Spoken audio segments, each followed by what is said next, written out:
Thank you, Jonathan, for a very robust, very technical presentation of a deep, deep human tragedy. And in that sense, it's my honour to invite Foreign Minister of Yemen, Mohammed Al-Hadrami, to speak.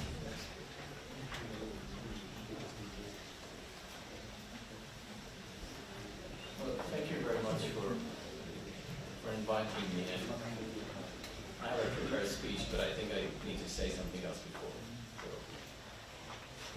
let's end the war. I think that's a really strong message. And I'm not sure if all of you know what Yemen is, but it's really difficult for all of us to see where our country, our beloved country, has come to. I mean, you've seen the video before. Seen the beautiful Sana'a city, which I'm from, and how beautiful it is. But let me tell you something. Yemen is not what you see in the news. It's not a bloody war and mines and tragic, horrible pictures of children and poor people. Yemen is full of treasures. It's really rich, not in money or oil, but with the history, with people. I mean, you can see Sana'a city, which is one of the most beautiful cities in the world, not because it's my city. I mean, ask those who went there. We have skyscrapers of the deserts. You probably never heard of those. It's at Hadramaut. Been there for hundreds of years, before Chicago or even Manhattan. We have Socotra. That's a treasure in itself. An isolated island for millions and millions of years. It's actually a sort of continent, but a little one. It's got many treasures of so many biodiversities and plants. I mean, the dragon blood tree. That would make the Game of Thrones something else. I mean, it's magical. And it really, really touches our heart to see our country like this. But let me touch a few questions. I have a prepared speech about the report, but let's not worry about that now. I mean, let's end the war. I was a deputy chief of mission in Washington, D.C. when some of this was started two years ago. And a lot of people come to us and say, well, just end the war, end this bloody war, end the coalition. And we tell them, you know, I mean, the pundits, not just regular people, you know, you take a true statement that says, if the war ends, the coalition would end, which is our brothers. That's a true statement. But then you go through this logical fallacy and affirming the consequent by saying, superficially, well, if that's true, if ending the war would actually end the coalition, let's end the coalition so we can end the war. I wish it is that easy. It is not. If we end the coalition now, Yemen will just descend into more destruction, to more chaos, and it would be a bigger problem for the world and for us to handle.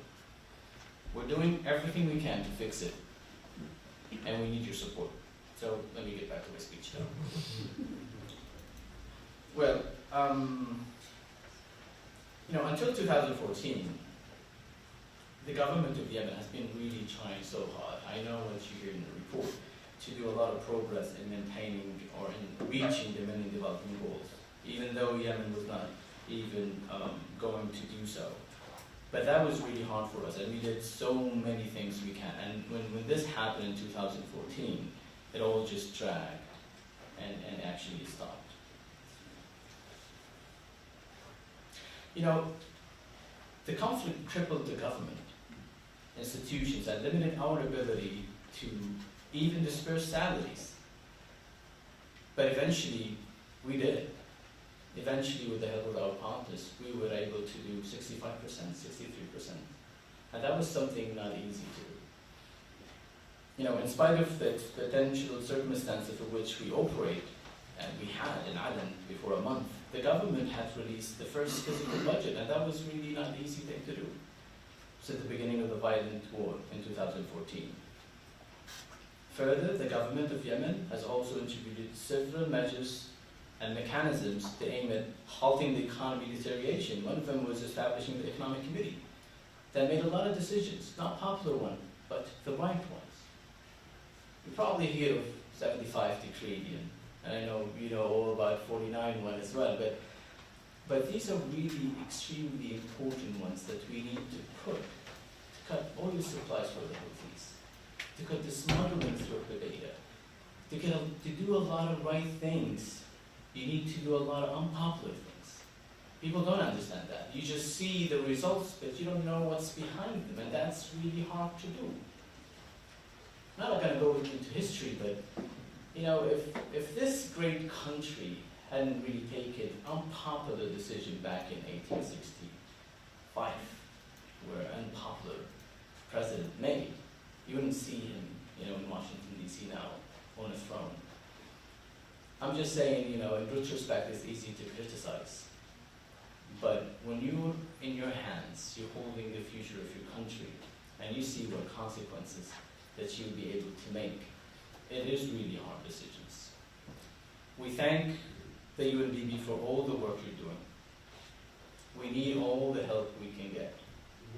And we're really grateful for our brothers, especially the Kingdom of Saudi Arabia, which yesterday just signed a check for $500 million to get things working. And that's something. And it needs to be noted. They're there to help us, and we appreciate it. I think I'm going to end here. And if you need to know more about Yemen, please ask the Yemeni people. I thank you.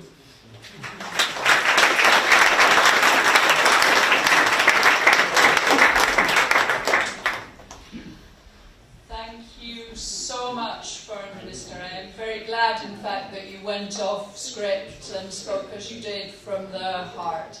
I also have visited Yemen and can say that just before the war, I found it to be a country of both physical treasures and treasures in its people, just as you said.